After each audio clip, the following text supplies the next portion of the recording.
आप देख रहे हैं वतन समाचार। मैं हूं Mohammad Ahmad. India Islamic cultural centre का चुनाव संपन्न हो चुका है, नतीजे भी आ चुके हैं, लेकिन ख़बर ये है कि आरओ के जो अपॉइंटमेंट का जो प्रोसेस था उस प्रक्रिया पर सवालिया निशान खड़ा हो गया है और कुछ लोग कोर्ट जाने की तैयारी कर रहे हैं। इस पूरी इलेक्शन प्रक्रिया पर सवाल खड़े कर रहे हैं। जब लोग कोर्ट जाएंगे, जब सारे सबूत आ जाएंगे और सारी चीज़ें हो जाएंगी, बहुत सारे सबूत वतन समाचार के पास भी मौजूद हैं, तब हम इस पर बात करेंगे। कि जो इम्पॉर्टेंट इशू है वो ये कि वीआईपी रूम के ऊपर जो चिप लगी हुई थी, वीआईपी रूम का जो स्टिकर लगा था, उसको हटा तो ज़रूर दिया गया है, लेकिन स्टिल वो वीआईपी रूम बना हुआ है, यानी वो लॉक है और वो लॉक रहता है, यानी अभी भी इसका मतलब मेंबरों के लिए वो अवेलेबल नहीं है। मेंबर लाउंज का क्या होगा, जाहिर सी बात है जब पहली बोर्ड की मीटिंग होगी तब ये फैसला होगा कि इसके बारे में क्या फ़ैसला लिया गया है, क्योंकि अभी तक जो पिछली कमेटी थी वही कामकाज देख रही है। अभी तक वही सेक्रेटरी हैं, वही ट्रेजरार हैं, यानी अबरार अहमद सेक्रेटरी हैं और साथ ही जो अहमद रज़ा थे वो ट्रेजरार हैं। अब अभी तक ख़बर ये है कि आरओ साहब आए नहीं हैं और जब आरओ साहब आ जाएंगे उसके बाद जो सलमान साहब और उनकी टीम है वो टेक ओवर लेगी और उनको चार्ज दिया जाएगा। हालांकि उनको जो नतीजों की घोषणा थी और जो उसका सर्टिफिकेट था वो सब उनको सौंप दिया गया है, लेकिन माना ये जा रहा है कि इस सारे कामों को होने में 2-4 दिन लग सकते हैं। उसके बाद पहली बोर्ड की मीटिंग बुलाई जाएगी, उसमें सारी से बातें, बहुत सारे मुद्दे होंगे, सेक्रेटरी कौन होगा, ट्रेजरार कौन होगा। सलमान साहब ने डिफरेंट कमिटीज़ बनाने की बात की है, उस पर क्या होगा, कैसे काम होगा, ये कई सारे ऐसे सवाल हैं। सवाल ये भी है कि जो 75 के 75 लोग लड़ रहे थे उनमें से 13 ही जीत करके आए और जो 62 यानी 62 जो जीत करके नहीं आए उनका क्या होगा। क्या उनके भी सलाहियतों का इस्तेमाल किया जाएगा, क्या उनको कहीं यूज़ किया जाएगा, डिफरेंट कमिटीज़ में उनको डाला जाएगा, चाहे वो एजुकेशन की कमेटी हो, चाहे वो हेल्थ की कमेटी हो, चाहे वो फूड की कमेटी हो, चाहे वो क्लीनिंग की कमेटी हो, ऐसे बहुत सारे, फाइनेंस की कमेटी हो, स्ट्रक्चर की कमेटी हो, कंस्ट्रक्शन की कमेटी हो, ऐसे डिफरेंट कमेटीज़, हॉस्पिटैलिटी की कमेटी हो, तो ऐसे बहुत सारी कमेटियां हैं जो बनाई जा सकती हैं। ख़ासतौर से सफाई सुथराई का एक बहुत इंपॉर्टेंट इशू है। हालांकि इंडिया इस्लामिक कल्चर सेंटर ने पिछले 20 सालों में सफाई सुथराई के मामले में एक मुमताज़ किरदार अदा किया है और दुनिया में और देश में उसकी सफाई की जब भी कोई आता है तो तारीफ़ ज़रूर करता है। अब इस बीच एक इम्पॉर्टेंट ख़बर ये भी आई है कि जो मौजूदा सदर सलमान खुर्शीद साहब हैं, उन्होंने एक पॉजिटिव संकेत दिया है कि अगर पार्किंग में सिराज साहब की गाड़ी जहां पहले लगती थी, यानी वो प्रेसिडेंट पार्किंग कहलाती है, अगर वहां पर सिराज साहब की गाड़ी लग जाए तो गार्डों को ये आदेश दे दिया गया है कि वो उसको ना हटाएं। सलमान साहब कहीं दूसरी जगह अपनी गाड़ी की पार्किंग कर लेंगे। लेकिन क्या कुछ होगा नहीं होगा ये देखना बड़ा दिलचस्प होगा कि कैसे सलमान साहब अपनी टीम को आगे बढ़ाते हैं। बहुत सारे पॉजिटिव दावे किए गए हैं, लेकिन कई सारे दावे ऐसे हैं जो एजीबीएम से, यानी एनुअल जनरल बॉडी से रिलेटेड हैं, चाहे वो एज का मुद्दा हो, 3 साल करने का मुद्दा हो। इम्पॉर्टेंट ये है कि 3 साल करने का और हर 3 साल पे इलेक्शन का और 2 टर्म का एक आदमी, और उसके बाद एक गैप उस बीच में आने का, महिलाओं के लिए आरक्षण करने का, और कई सारे ऐसे मुद्दे हैं जो एजीबीएम पे डिपेंड हैं। यानी एनुअल जनरल बॉडी की मीटिंग में अगर उसको वो प्रस्ताव पास भी कर दिया जाता है, एनुअल जनरल बॉडी, और बीओटीज़ पास कर देते हैं, ईसी से पास होकर किया जाता है, लेकिन अगर एनुअल जनरल बॉडी उसको रिजेक्ट कर देती है तो उनकी कोई हैसियत नहीं रह जाएगी। लेकिन एनुअल जनरल बॉडी के जो लोगों के मेंबरान के जो तेवर हैं वो ये बता तो ज़रूर रहे हैं कि कम से कम 3 साल वाला मुद्दा ज़रूर मेजॉरिटी के साथ पास हो जाएगा और आदमी को 2 बार से रहने की ज़्यादा अनुमति नहीं होगी, या 2 बार के बाद 1 बार गैप और फिर उसके बाद। तो ये कई ऐसी सारी चीज़ें हैं। हालांकि कुछ लोग तो ये भी कह रहे हैं कि कम से कम आदमी जब तक 10 साल मेंबर ना रह ले तब तक उसको पोस्ट के कोई चुनाव लड़ने की भी अनुमति नहीं होनी चाहिए। ये जाहिर सी बात है, ये कई सारे ऐसे मुद्दे हैं जो एनुअल जनरल बॉडी के मुद्दे हैं। एनुअल जनरल बॉडी को ही फैसला लेना है। सलमान साहब एक माहिर वकील हैं, देश के जाने माने वकील हैं, काबिल लायर हैं, देश और दुनिया में उनकी अपनी एक पहचान है।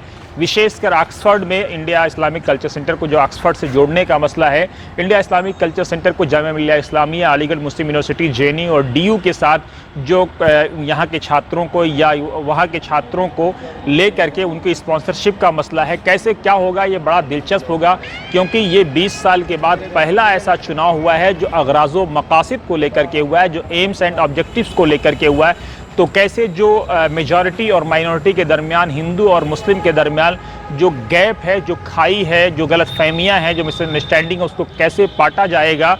ये शाम न विद्या न तपो न दानम न ज्ञानम न शीलम न गुणो न धर्माते मृत लोके भू विभारी भूता मनुष्य रूपे मृगास चरंती। तो क्या इस फलसफे को ज़मीन पर उतारा जाएगा या नहीं उतारा जाएगा।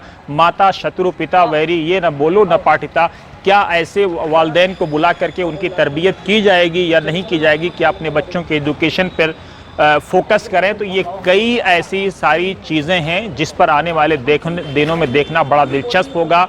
हालांकि इस टीम में कई माहिर लोग हैं, ख़ास तौर से अल्लाह सफदर भाई को सेहत व सलामती अता फरमाए, उनके देरीना साथी सिकंदर हयात इस टीम में हैं।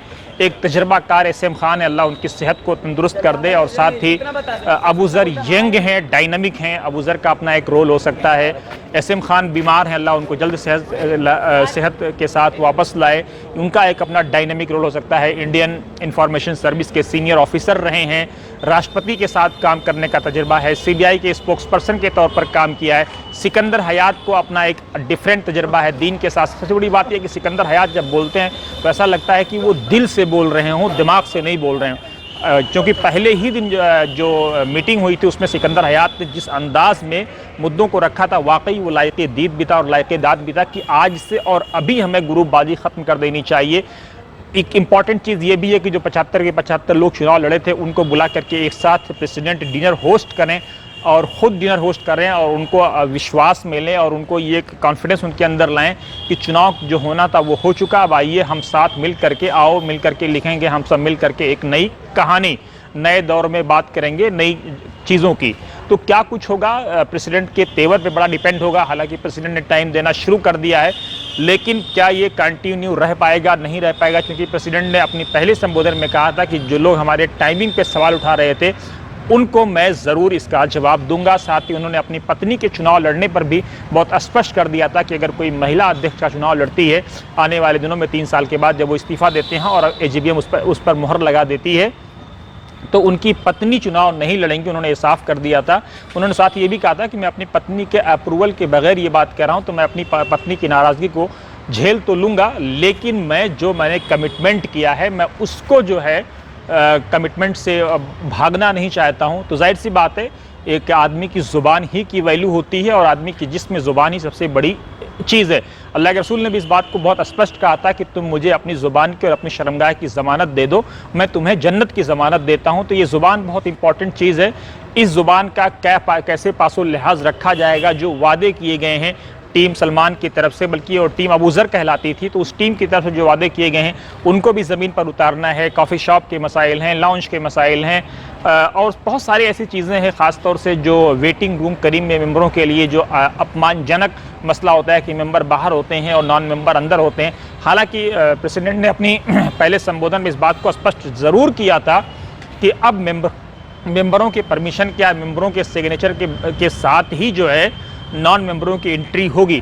तो ये भी देखना बड़ा दिलचस्प होगा कि क्या वो प्रेस क्लब वाला इन्वायरमेंट लाएंगे जिसमें प्रेस क्लब में इस बात को दिया गया है कि नॉन मेंबर जब आते हैं किसी मेंबर के साथ तो उन पर 40 रुपये या 50 रुपये की एक फ़ीस लगा दी जाती है ताकि डेकोरम बना रहे। तो और साथ ही जो कॉफ़ी शॉप में हुल्लड़ होता है तो उस चीज़ को मैनेज करने के लिए प्रेसिडेंट क्या करते हैं। बहरहाल प्रेसिडेंट एक डायनेमिक है और आज एक इंपॉर्टेंट खबर और मिली है वतन समाचार को, जो लायक मुबारकबाद है इंडिया इस्लामिक कल्चर सेंटर के प्रेसिडेंट की उर्दू अंजुमन तरक्की उर्दू हिंद या उर्दू घर को जो नया ऑडिटोरियम और जो नई लाइब्रेरी मिली है, सैयदना के साथ डायलॉग करने में सलमान खुर्शीद साहब का भी बड़ा रोल था डॉक्टर मोहम्मद अंसारी के साथ। तो ये कई सारी ऐसी चीज़ें हैं, एक पॉजिटिव संकेत मिल रहे हैं, पॉजिटिव एस्पेक्ट्स मिल रहा है।